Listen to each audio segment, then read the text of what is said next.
Magandang umaga sa lahat. Ngayong umaga ay babasahin po natin ang ika-26 na kabanata ng Kawikaan at magbabahagi ng salita ay si Pastor Joash. Binahagi ni Pastor Jason kahapon na mula chapter 5 hanggang 26 ay isang unit sa Kawikaan. Nabanggit po sa chapter 25 na ang mga iyon ay kawikaan ni Solomon na tinipon at kinopya ng Haring Hezekiah.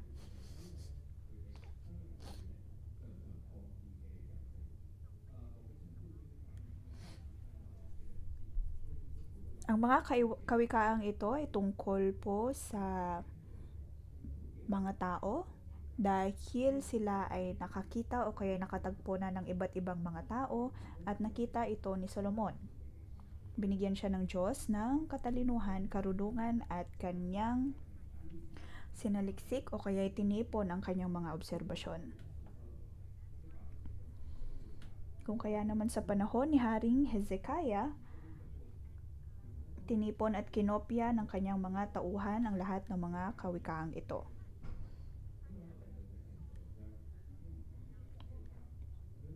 Ngayon ay babasahin po natin ang ika-26 na kabanata.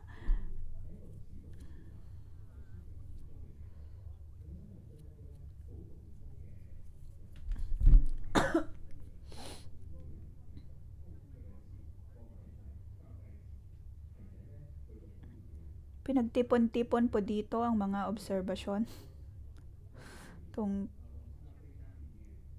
Sa kabanatang ito, tungkol po ito sa mga mangmang.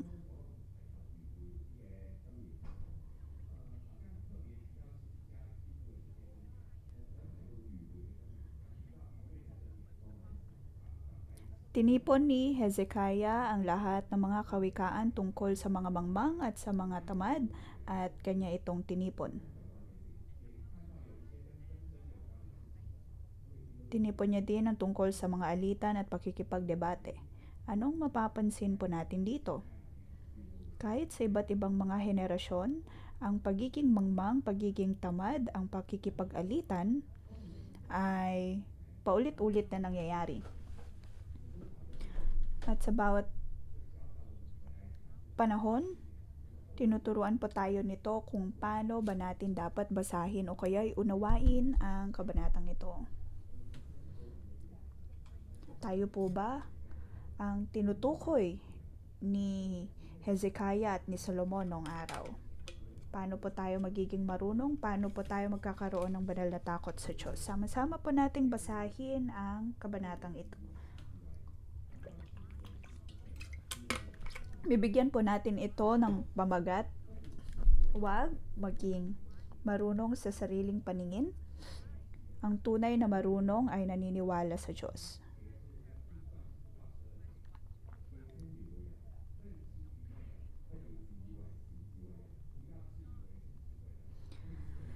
Sabi sa verse 1, ang papuri di angkop sa taong mangmang parang ulan ng yelo sa tag-araw o panahon ng aniyahan. Sa verse 1 to 12, sa bawat bersikulo nabanggit po dito ang mangmang, ang mangmang, ang mangmang. Ano ang katangian ng isang mangmang?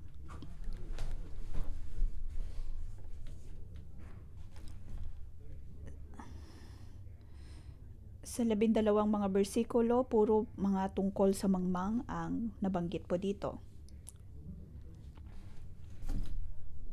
At sa kanilang pakikipagsapalaran noong kanilang panahon, sila ay nakatagpo ng iba't ibang uri ng mga mangmang.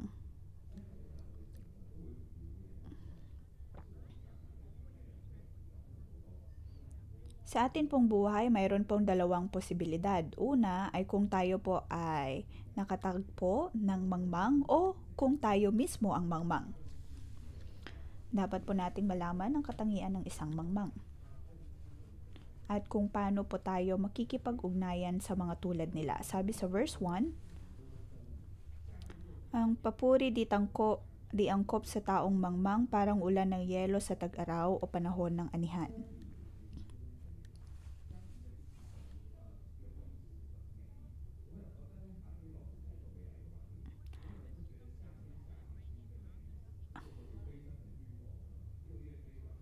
Angkop sa original na teksto ay maganda.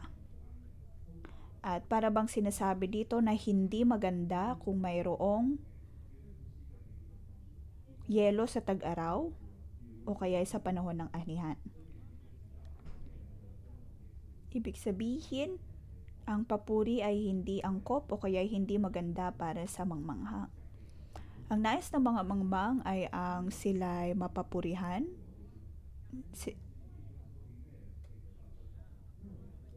at kung tutusin may mga mangmang na nakakatanggap ng mga papuri.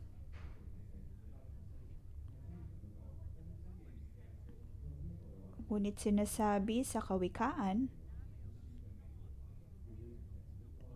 na hindi maganda o kaya hindi angkop na bigyang papuri ang mga mangmang.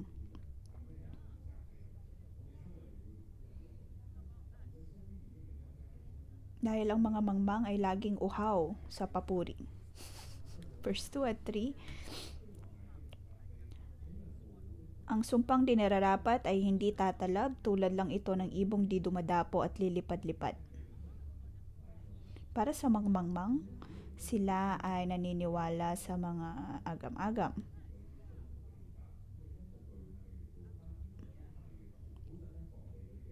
Sa kanilang pananaw, sa tuwing mayroong mga sumpa, ang nais lamang nila ay ang iwasan ng mga iyon.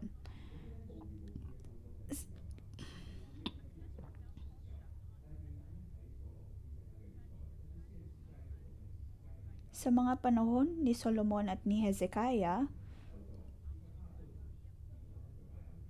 dahil sa takot na mayroon sila sa mga sumpa, sila ay sumamba sa mga Diyos-Diyosan. Sila ay humiling ng tulong sa mga Diyos-Diyosan. At sa mga kawikaang ito, pinapaalalahanan tayo na huwag maging mangmang. At huwag matakot sa mga sumpa na wala namang pinanggagalingan. Maniwala po dapat tayo na ang Diyos ay narito. Pinapaalala po na ito ang pananampalataya na dapat mayroon tayo. Kung tayo po ba ay mayroong uri ng pananampalataya tulad ng mga mangmang o uri ng pananampalataya na mayroon sa Diyos. Ngayon, tayo po ay naniniwala sa Panginoon. Ngunit may mga pagkakataon na tayo ay tulad ng mga nasa mundo pagdating sa ating paniniwala at pananampalataya, at ito'y pagpapakita ng kamangmangan. Sa araw-araw po nating buhay, hindi lahat ng bagay ay madali. At sa ating pagharap ng mga problema, ano ang una nating reaksyon? Tayo po ba ay nahuhulog sa takot, napupuno ng takot, o naniniwala na ang Diyos ay narito? Ang Diyos ang naghahari sa lahat.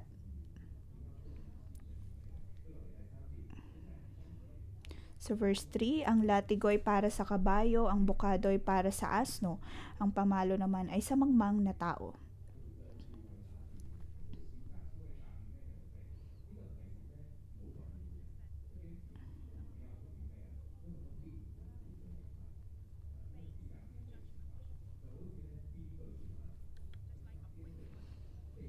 Tulad ng latigo para sa kabayo, at ang bukado naman para sa asno, pamalo naman ang para sa mangmang na tao.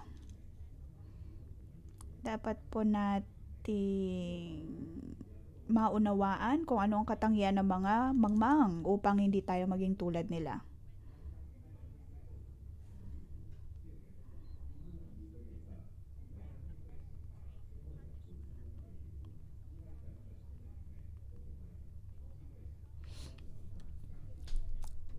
Dahil sa kanilang kamangmangan, pinipili nilang maniwala sa mga Diyos-Diyosan imbes na sa totoong Diyos.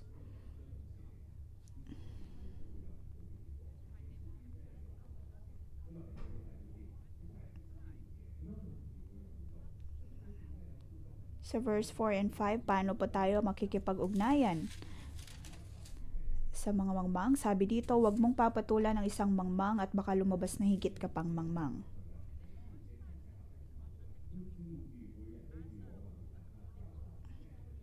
Sabi naman sa verse 5, sagutin mo ang mangmang ayon sa kanyang kahangalan upang hindi niya isipin na siya ay makikatwiran.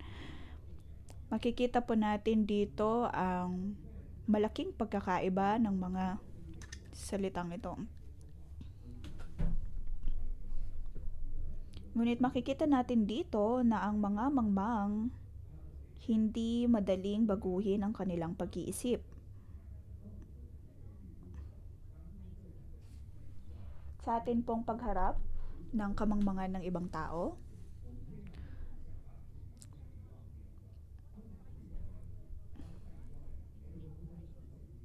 may mga pagkakataon na nais nating baguhin ang kanilang pag-iisip, baguhin ang kanilang mga sinasabi. Maaring pagdating sa mga magulang, ang iyong mga anak ay may nasabi na hindi nagpapakita ng karunungan, pagkatapos ay una mong reaksyon ay ang itama sila. Maging din sa pagdidisciple, sa pagdidisipulo, sa pagbabahagi ng ebanghelyo, ganito din po ang ating ginagawa.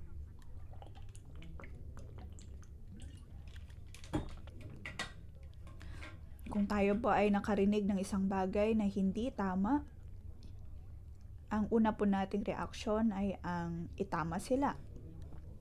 Ngunit sinasabi po dito na huwag papatulan ang mga mangmang dahil maaaring lumabas na higit pa tayong mangmang. Sinasabi lang bang po nito na ang pagbabago ng pag-iisip ng mangmang ay hindi po dapat mula sa ating sariling kapangyarihan.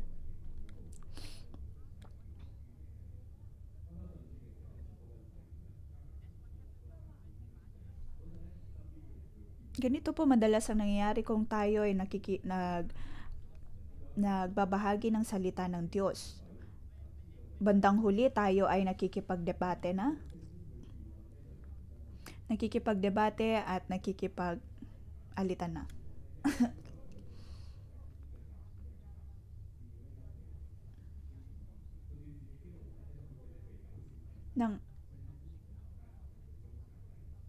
Dahil sa pakikipagdebate,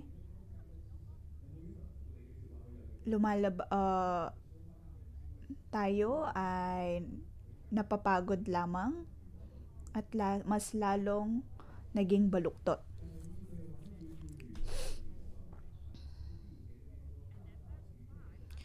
Sa verse 5, sagutin mong mangmang ayon sa kanyang kahalanglan upang hindi niya isipin na siya ay may katwiran.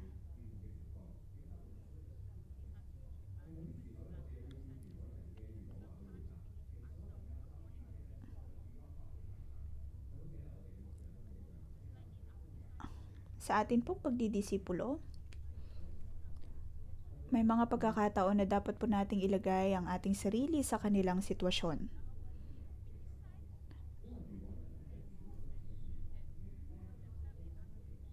At tulungan din sila na ilagay ang kanilang sarili sa sitwasyon ng iba. May mga pagkakataon na hindi po natin iniisip na tayo man din ay mangmang. Kung kaya, kailangan po natin magkaroon ng konsiderasyon at sa pagbabago ng ating pananaw, kung ito po ay mangyayari sa atin,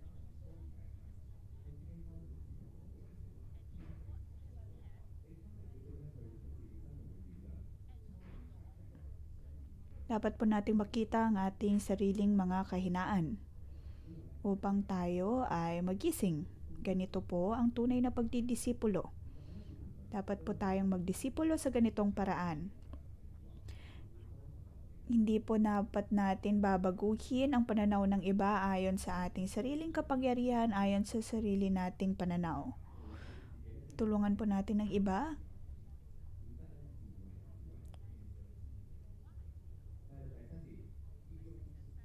Sa verse 6 at 7,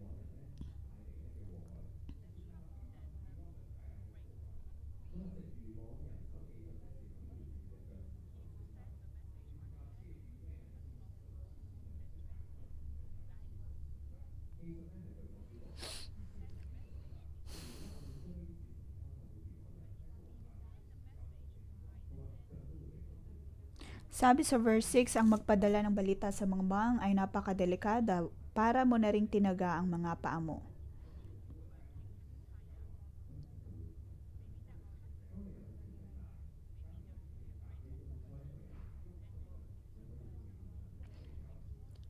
Nangyari po ito sa panahon ni Hezekiah na dahil sa pagpapadala ng balita sa mangmang ay nagkaroon ng digmaan. Verse 7, kung ang paang pilay ay walang kabuluhan, ganun din ang kawikaan sa bibig ng mangmang.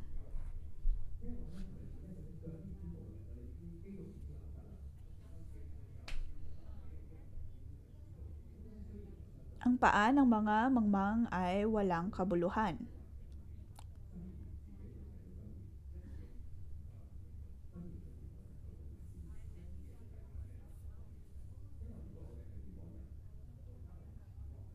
Kung tayo po ay mangmang, at sa pagbabasa natin ng kawikaan, maaaring hindi po natin ito maunawaan. Pagdating sa mangmangmang, ang pagbabasa ng kawikaan ay walang kabuluhan.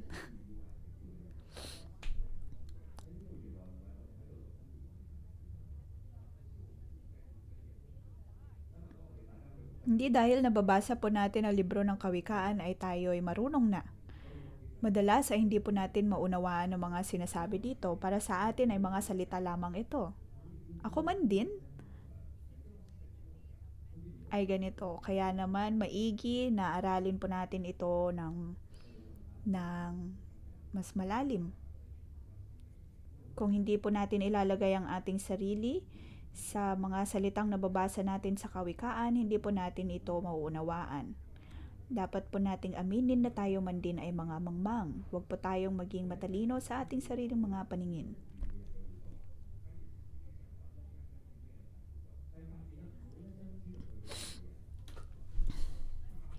Sa verse 8, sabi po dito, ang isang papuring sa mangmang inuukol ay parang batong nakatali sa balat ng tirador. Ito ay tulad ng sinasabi sa verse 1.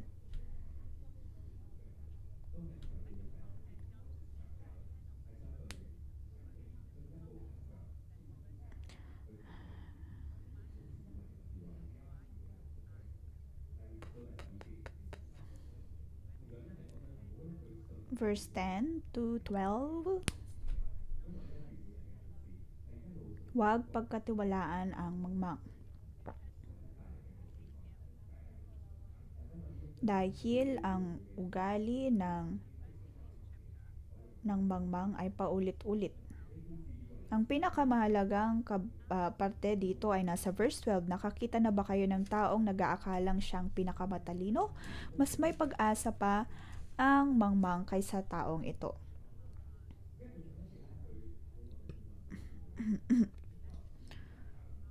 Verse 1 to 11 ay tungkol po sa katangian ng mangmang. Ang mga mangmang ay gustong-gusto ng papuri, naniniwala sa mga swerte at sumpa.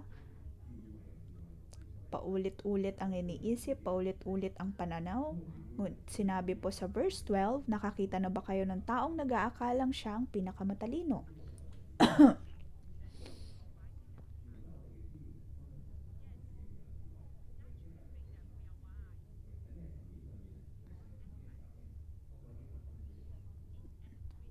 Natural sa tao na isipin na siya ang pinakamatalino.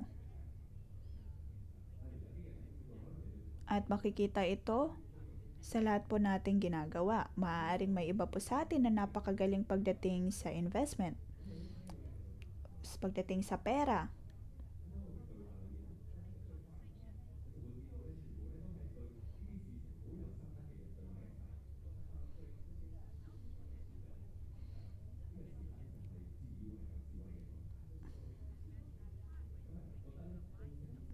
May mga pagkakataon na tingin po natin ay napakagaling po natin. May mga tao na magaling nga pagdating sa politika. Maaring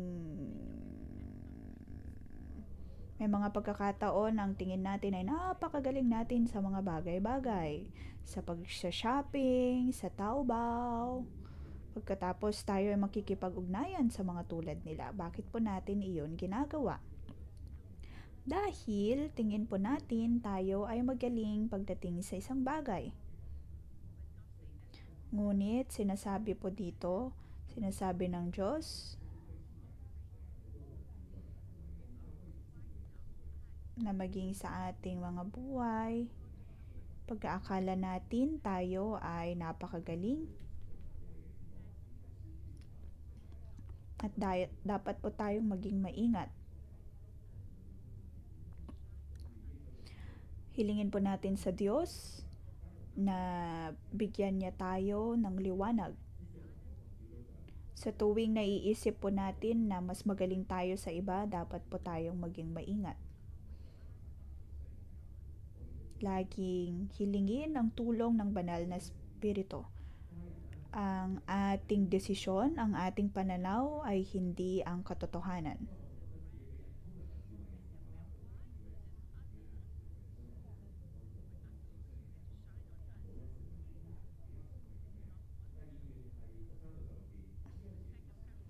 Ikalawang talata, verse 13 to 26. Oops. Maging ang mga mangmang, iniisip nila na sila ay matalino. Sabi sa verse 13, anong dinadahilan ng taong batugan? May leyon sa daan, may leyon sa lansangan. Ito po ang pagdadahilan ng taong batugan, bakit sila hindi nagtatrabaho dahil mayroong leyon.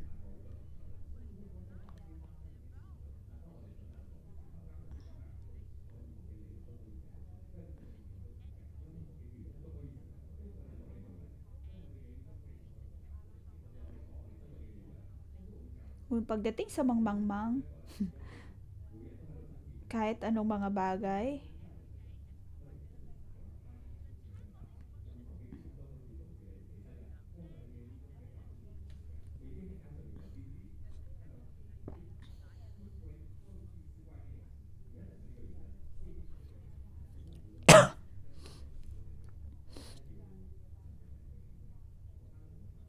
dapat po tayong maging maingat.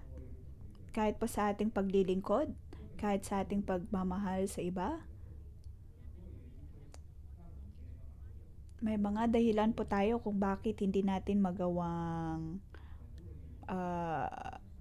maglingkod ng higit pa at maging sa pagmamahal sa Diyos, pagmamahal sa tao.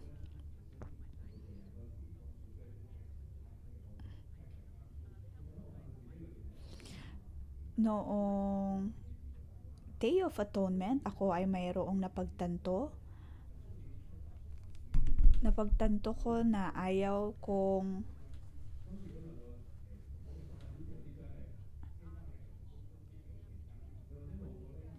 kong magmalabis.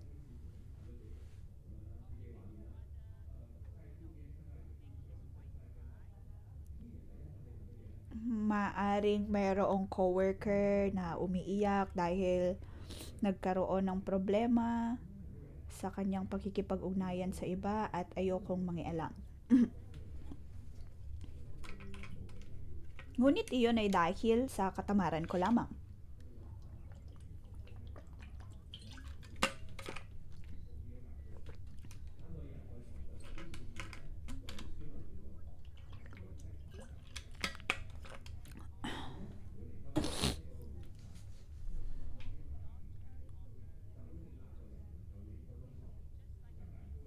Sa verse 14, kung paano lumalapat ang pinto sa hambang, batugan naman ay sa kanyang kama. Verse 15, ang kamay ng tamad ay nadidikit sa pinggan, ni hindi mailapit sa bibig dahil sa katamaran.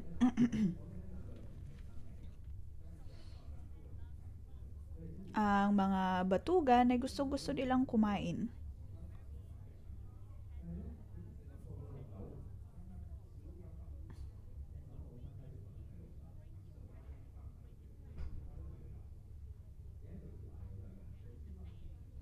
Mayroon pong kasabihan, ano ang ginagawa ng isang taong tamad?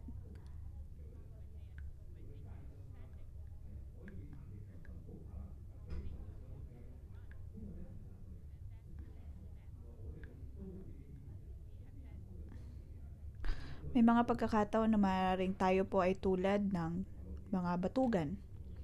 Anong nakakatakot pagdating sa mga batugan? Sabi sa verse 16 ng palagay ng tamad, siya ay mas marunong kaysa 7 taong wasto kong tumugon.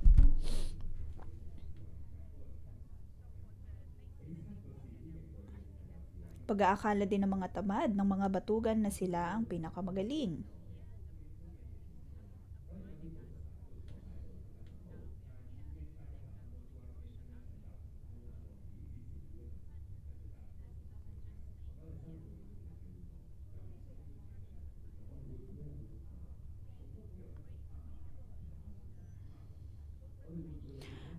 Ang pagiging tamad ay hindi lang po pagdating sa pagkilos sa pagtatrabaho, ngunit maaari din pong makita sa ating pagkikipag-ugnayan sa iba. May mga pagkakataon na hindi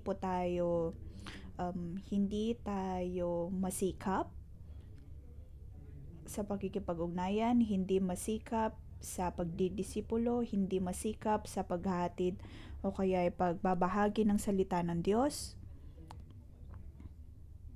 At pinapaalalahanan po tayo ng kawikaan na maging maingat. Dapat po nating laging alalahanin ang ating sarili, ang ating sarili na maging maingat.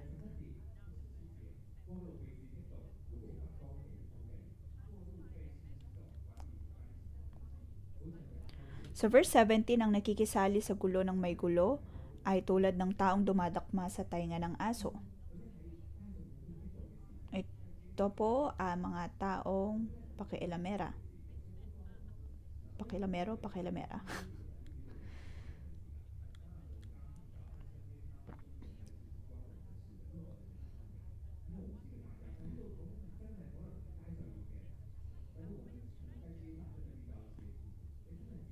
Maaring tayo ay nangingialam maging sa mga problema o kaya ay alitan ng iba. At may mga pagkakataon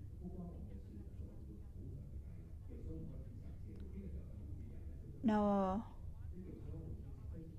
gustong gusto po nating mangialam kahit sa problema ng iba. Dapat po tayo maging maingat.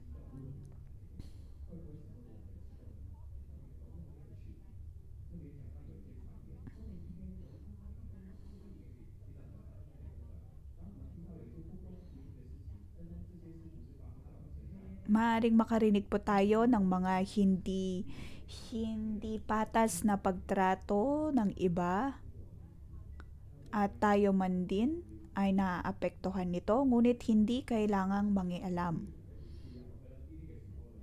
Dapat po muna nating malaman kung ano ang tunay na problema, ano ang tunay na sanhi ng mga problemang ito.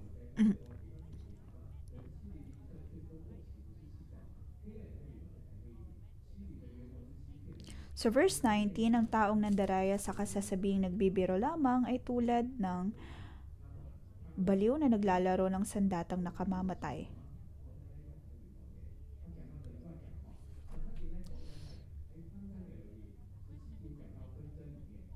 Sinasabi po sa verse 17 na dapat po tayo maging maingat sa pagharap ng mga alitan.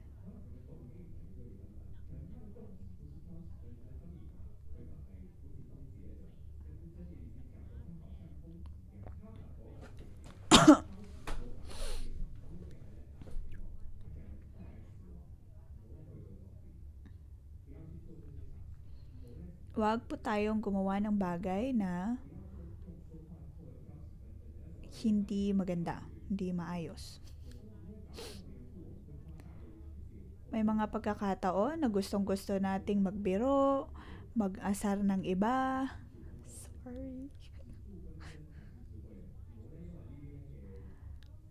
Ngunit mas maiging itigil ang alitan. Huwag po tayong maging dahilan ng problema dahil sa ating pagbibiro.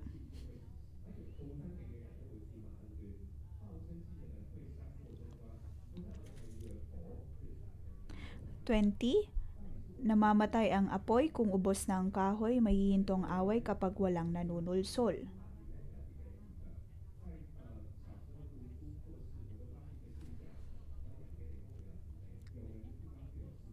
Pagdating sa eskwelahan, mayroon akong napansin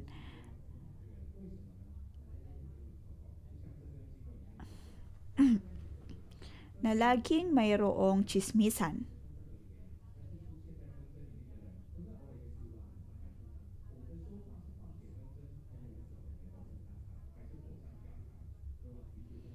Tayo po ba ay uri ng tao na nagiging dahilan ng pagtigil ng alitan o tayong nagiging dahilan upang lumala pa ito? Naway hindi po tayo maging uri ng tao na mas nanunulsol pa upang magkaroon ng problema. Bilang puno ng buhay, tayo po ay isang pamilya at walang problema sa pamilyang ito na hindi mareresolba.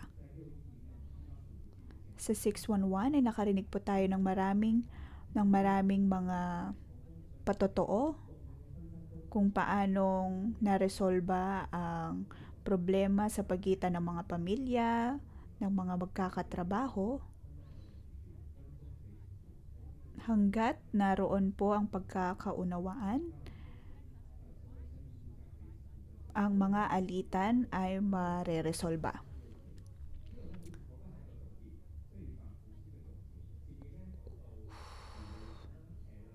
Verse 22 to 28, tungkol verse 22 to 26,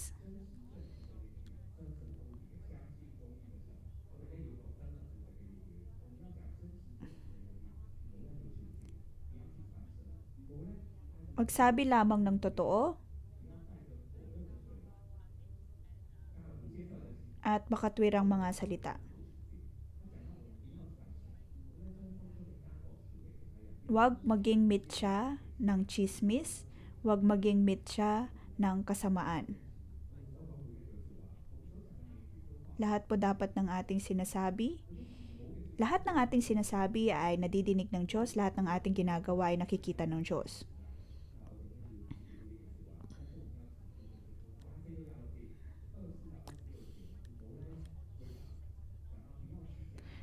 Sa 24 to 26,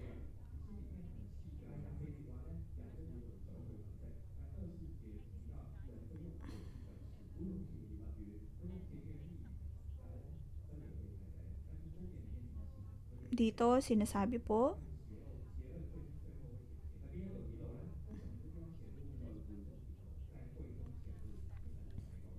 sabi sa verse 26, maaaring ang galit niya ay maitago sa magandang paraan, ngunit nalalantad din sa mata ng lahat.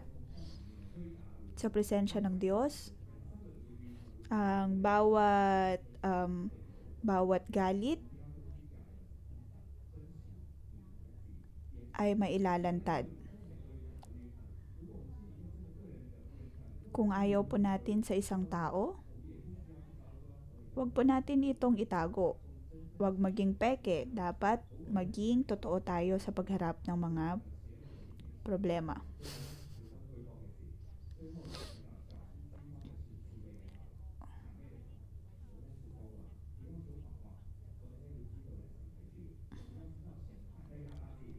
Huwag po dapat tayong maging sinungaling.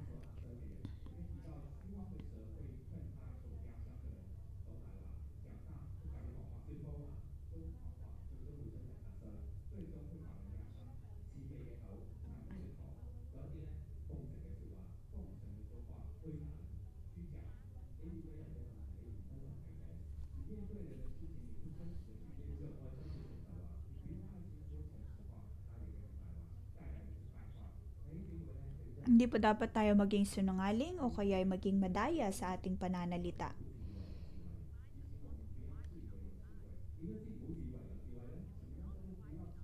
Paano po tayo hindi magiging marunong sa ating sarili lamang pananaw?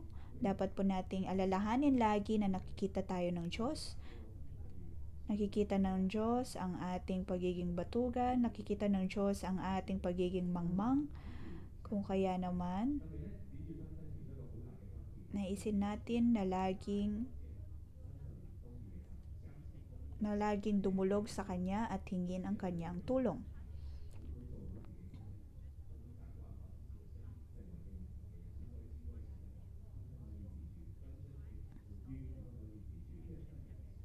Maging uri ng tao na umaasa sa Diyos at nakatuon lamang ang paningin sa Panginoon upang ang bawat alitan ay matigil, ang bawat kasamaan ay matigil. Naway tulungan po tayo ng Panginoon. Tayo po ay tumayo at purihin natin ang Diyos.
Banal na Espiritu, naway tulungan mo kami upang aming masiyasat ang aming mga puso. Kami ay dumudulog sa iyo. Naway kumilos ka sa aming mga buhay. Tulungan mo, O Diyos, ang bawat isa sa amin.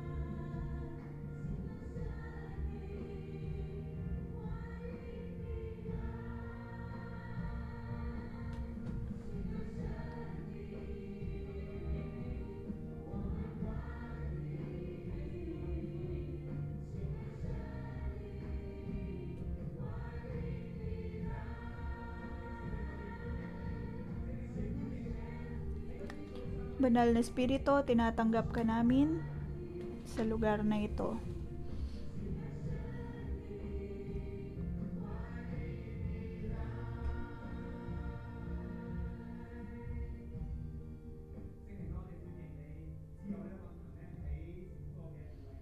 Banal na Espiritu, naway kumilos ka sa lugar na ito.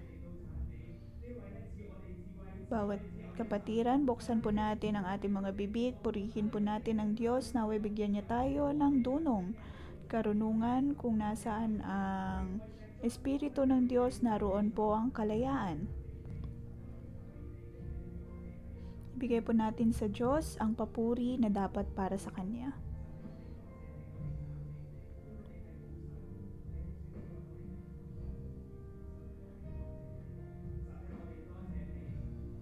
Panginoon, pinupuri kita at pinapasalamatan.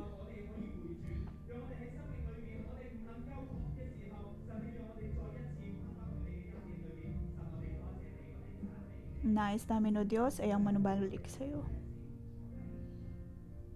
Maaari po tayong maupo. Sinasabi po ng Biblia sa atin ngayon,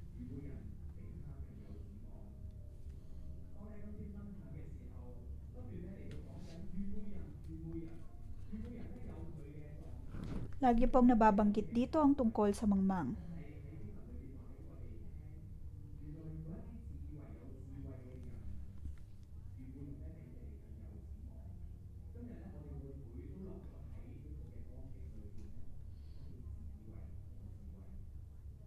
Tayo po ba ay nasa ganitong sitwasyon na pag-aakala natin tayo po ay magaling sa ating sariling paningin?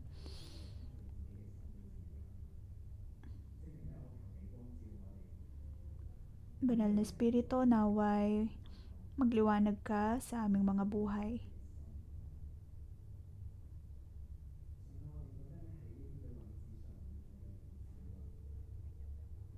May mga pagkakataon na pag-aakala namin, O Diyos, na kami ay napakagaling bilang mga cell leader o kaya bilang magulang.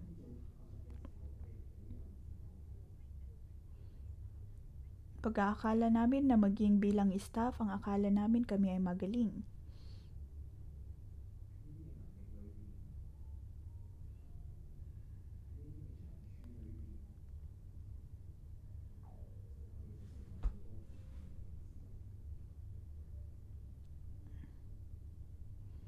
At may mga pagkakataon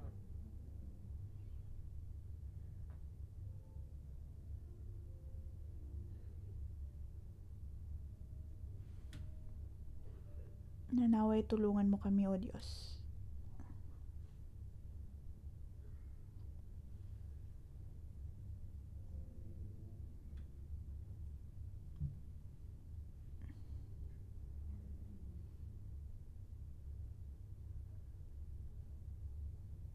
Sa tulong mo, O Diyos, naway makapanumbalik kami sa iyo.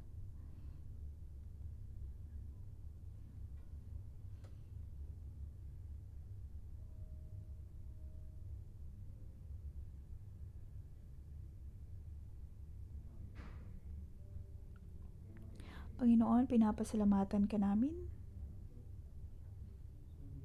Nakikita po namin ang aming limitasyon. Mga pagkakataon na tingin namin kami ay napagaling. Panginoon, sa tulong ng iyong habag at biyaya, natanggap namin ang iyong pag-asa.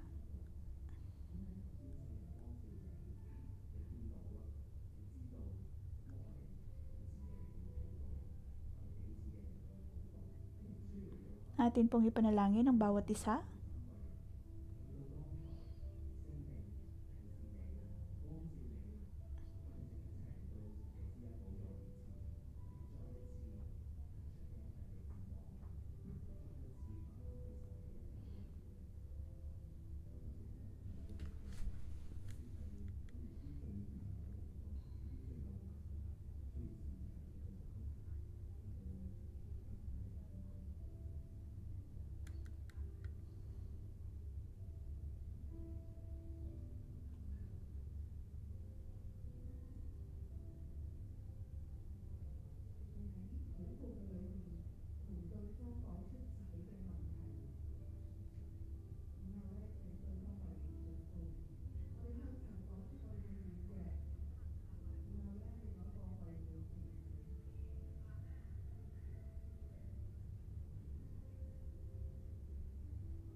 Panginoon, sinusuko ko sa iyo ang mga bagay na aking ipinagyayabang sa aking buhay.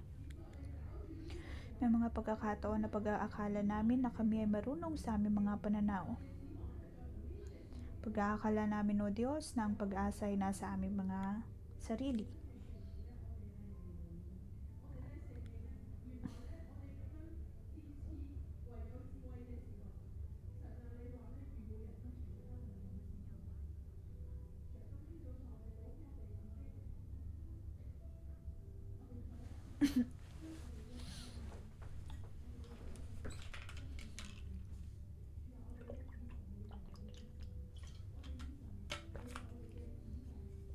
Panginoon, ikaw ang aming Diyos.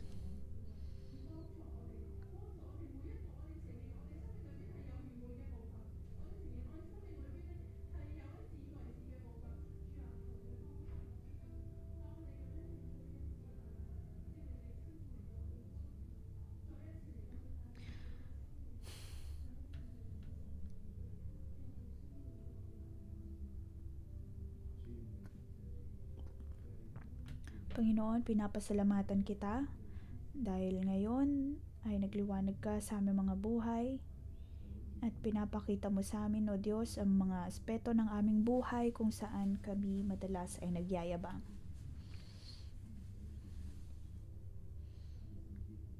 Hindi kami tumatanggap ng payo mula sa iba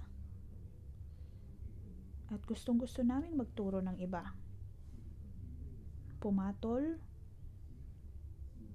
Ngunit, O Diyos, bigyan mo kami ng mapagpakumbabang puso, mapagpakumbabang espiritu upang kami ay makasunod sa iyo. Bigyan mo kami ng tenga na nakikinig sa iyo, mapagpakumbaba, maamo, at malambot na puso. Sa ngalan ni Jesus, Amen.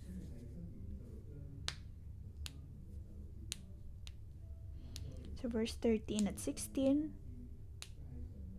ano ang dinadahilan ng taong batugan? May leyon sa daan, may leyon sa lansangan. Kung paano lumalapat ang pinto sa hamba, ang batugan naman ay sa kanyang kama.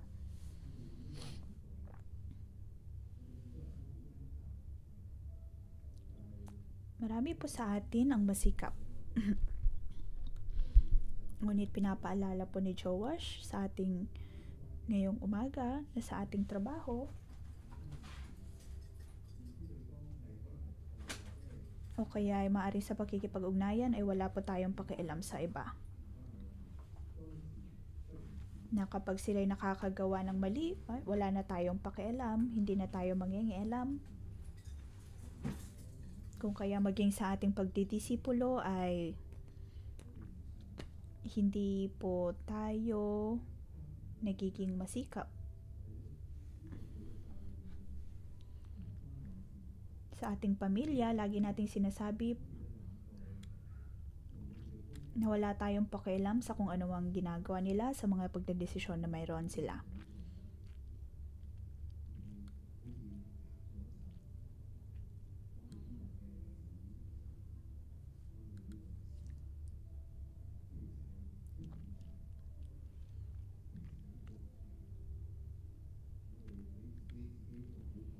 Laging mayroong pader sa pagitan natin at ng ating mga katrabaho o kaya ay mga kapamilya. Panginoon, naway tulungan mo kami sa aspetong ito.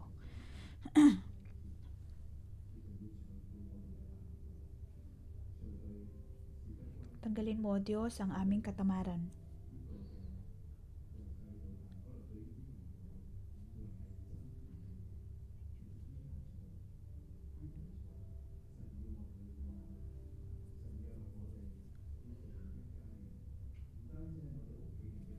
Nais ng Diyos na tayo ay maging isang malaking pamilya.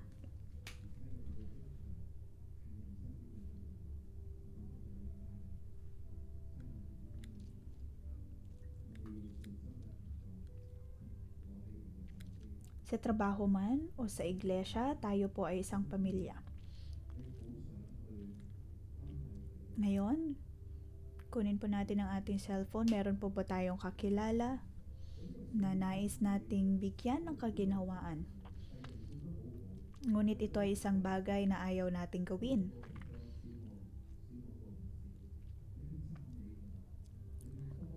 O kaya hindi po natin magawang magbigay ng papuri sa iba?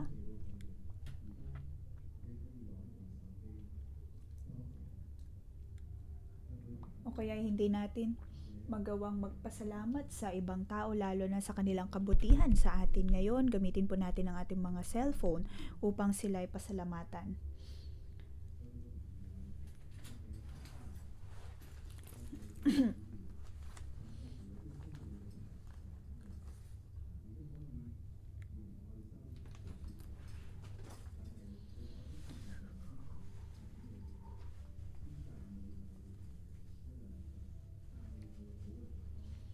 O kaya mayroon po tayo mga kakilala, mga disipulo marahil na nais nating tulungan, bigyan ng payo. Maaari po nating gamitin ang pagkakataon na ito upang magpakita ng pagkalinga sa kanila upang sila'y matulungan.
Tayo po ay tumayo, pinaalalahanan po tayo sa kabanatang ito na hindi lamang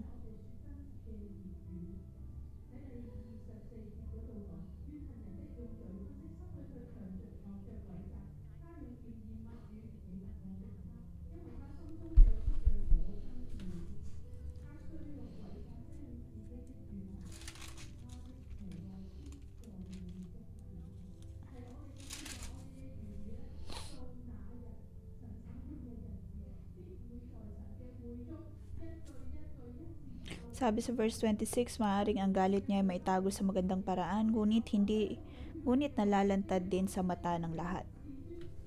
Ang mga salita po bang lumalabas sa ating mga bibig ay makatotohanan ayon sa makatuwiran? Ilagay po natin ang ating kamay sa ating mga bibig at atin po itong ipanalangin, naway tulungan po tayo ng Diyos. Tayo po ba ay nagiging ugat ng hindi pagkakaintindihan? Nagiging dahilan ng sigalot?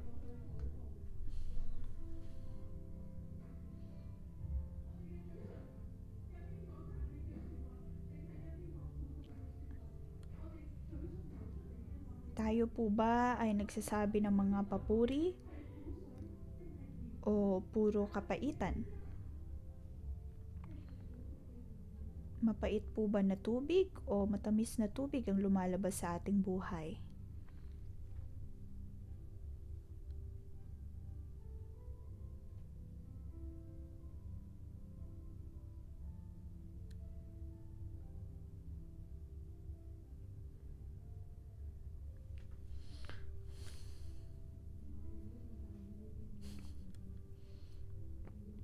Panginoon, lahat kami ay nasa iyong harapan. Amin pong nilalagay ang aming kamay sa aming bibig. Banal na Espiritu, tulungan mo kami. Amin pong isinusuko sa iyo ang aming mga bibig, ang aming mga labi. Amin pong inaamin na kami ay may maruming mga labi. Dalisayan mo kami, O Diyos. Dalisayan mo ang aming mga bibig, ang aming mga dila.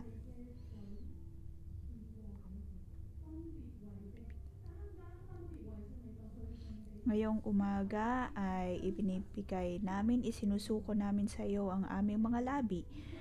Tulungan mo kami, O Diyos, na magsabi lamang ng makatotohanan at makatuwirang mga salita. Ang mga salitang lalabas sa amin ay mga bagay na ayon lamang sa iyong katuwiran.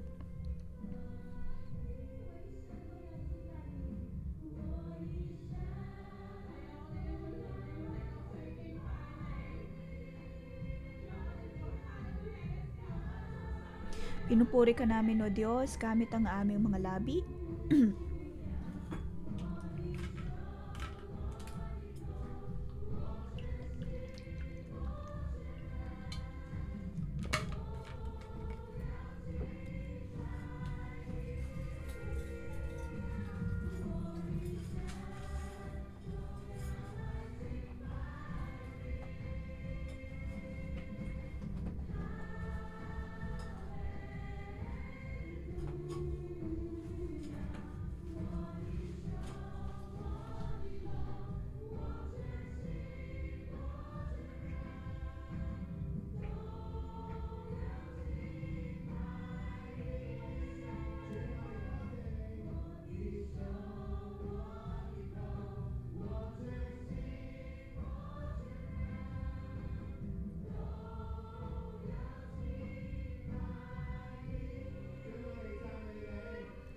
Pinupuri ka namin, O Diyos.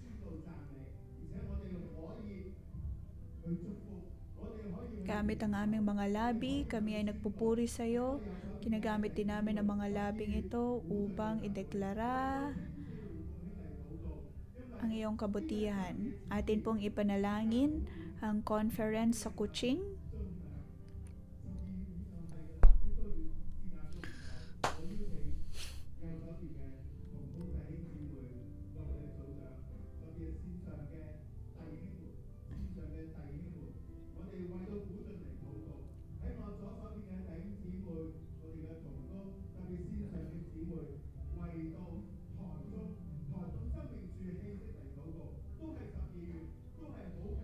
Ipanalangin po natin ang conference sa Kuching, maging ang conference sa Taiwan ngayong December. Atin pong ideklara na ang kalooban ng Diyos ang siyang mapangyari sa mga conference na ito.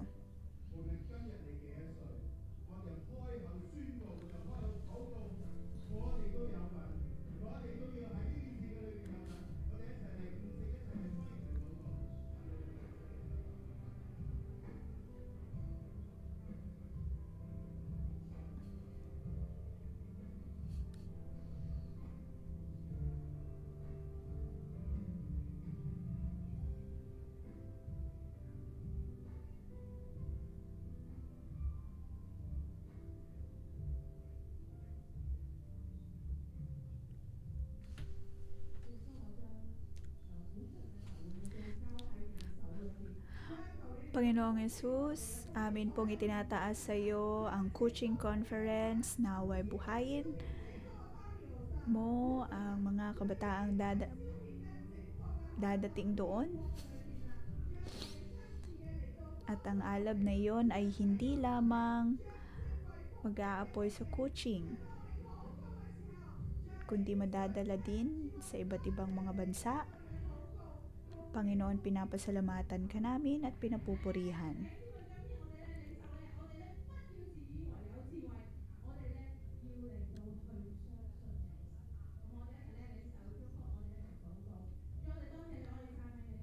Tanggalin po natin ang pagpapala mula sa Diyos. Panginoon, maraming salamat. Pinupuri ka namin at pinapasalamatan. Amin. Tanggalin mo ang bawat katamaran, ang bawat kamangmangan sa aming mga buhay. Pinupuri ka namin at pinapasalamatan. Ikaw ang aming Diyos.